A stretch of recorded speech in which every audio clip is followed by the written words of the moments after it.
Hey everyone, this is Michelle over here at Bunebape, and we are finally back with episode 4 of my series on choosing my way to a Zuck helm.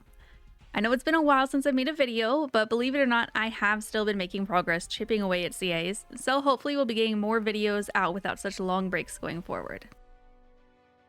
The goal for this series is to get the Zuck helm, which with my rough estimation should be in my bank by summer of 2034. This episode, I worked on the Vorkath task, Vorkath Speedrunner. This is, of course, a speed-type Grandmaster combat achievement to kill Vorkath in less than 54 seconds, which at the time of recording has been completed by 3.8% of players. This is one of those tasks that technically I've been working on for several months, just on and off because I don't like running Vorkath. There's no reason, no changing my mind, I am simply not a Vorkath enjoyer. Because I can't stay for too long without getting burnt out, I've tried to complete this combat achievement with several different gear setups, sometimes using range, sometimes using melee. In my final run of attempts, I was wearing a Needs Not face guard, ferocious gloves, full bandos, salve amulets, Rada's blessing, fire cape, dragon hunter lance, Avernic defender, berserker ring, and primordial boots. For special attacks, I brought along a void waker and burning claws. It did not occur to me until after I was done with the CA that I could have waited until I got a blue dragon task and also used the Slayer helm with range, but hey, you live and learn. I actually used to be a big melee Vorkath hater. It feels so slow, and I never trust people who said it was faster KC. Low-key, I still prefer range this day, even though in the process of learning how to melee Wookswalk, I have now forgotten how to range Wookswalk. I think I just love a good Ruby bolt proc.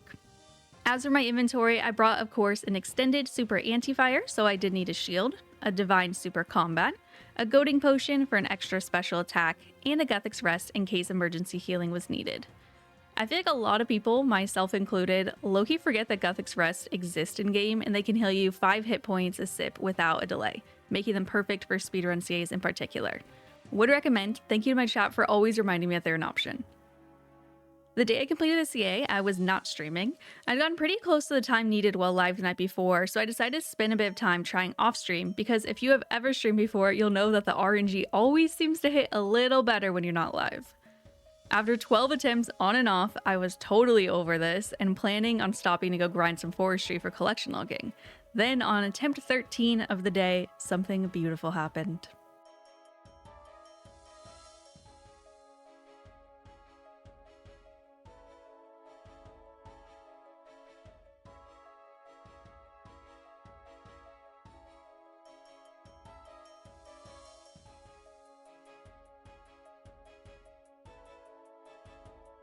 Okay, 2 max hits. That's scary. Yeah. I'm trying Vorkath. Hold on. It's so distracting.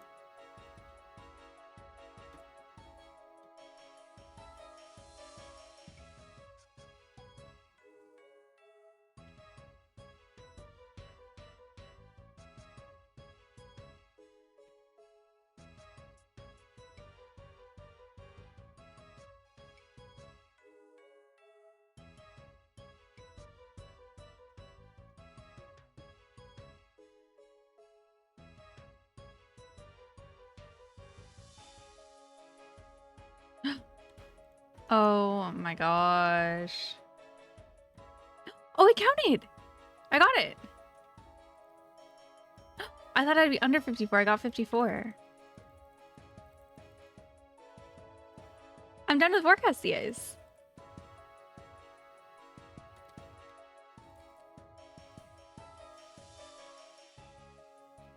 Let's go, dude. Oh my god. Wow.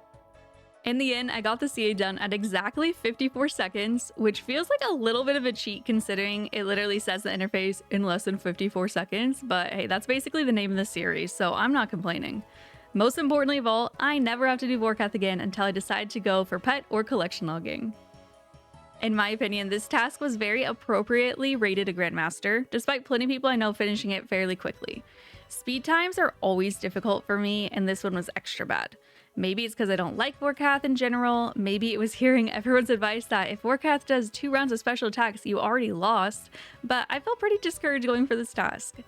Working on it was definitely one of those moments you sometimes have in RuneScape where you can't help thinking, am I having fun or just want to see number go up? But in the end, the number of CAs completed did indeed go up, so I'm happy for it. I also wanted to share a few tips that helped me out, but this is by no means a guide, so I would totally recommend watching some videos or reading up on the wiki if you need more help. First, use the timer saves plugin if you use RuneLight. No guessing if you're doing well, just a very clear timer on your screen letting you know if you're on track. Secondly, this might seem obvious, but if you're only there for the time and not dropped, you don't have to stay for the whole KC. There were multiple times where I knew I wasn't going to get the correct time, but I stayed out of a weird obligation. It's cool if you want to stay for money or collection logs, but don't do it just because you feel like you have to. In a similar vein, if Orcat does the freezing special attack first, don't bother, just telly out. Wook smoking the acid phase while hitting the boss is what really helps out with making the speed time possible. I'm sure it's possible with the freezing, but you'd have to get much luckier with your hits. Finally, take breaks if you're getting burnt out. In my personal experience, it feels easier to get tasks done when you're not hunched over at your desk stressing over them for hours. That is going to be it for this video. Let me know down in the comments if you have any specific tasks I should do, but no, I will not be taking any Inferno requests, thanks. If you like this video, be sure to like and subscribe to the channel. You can also show some extra love by subscribing on Patreon, which will get you a cute Discord badge and early ad-free access to my podcast, or even handmade origami mailed to you depending on your tier. You can catch me live on Twitch and YouTube 4 days a week at twitch.tv/Bunebape and on this channel, and every week on OSR's podcast I co-host, also called Bunebape, which can be found here or wherever you get your podcast.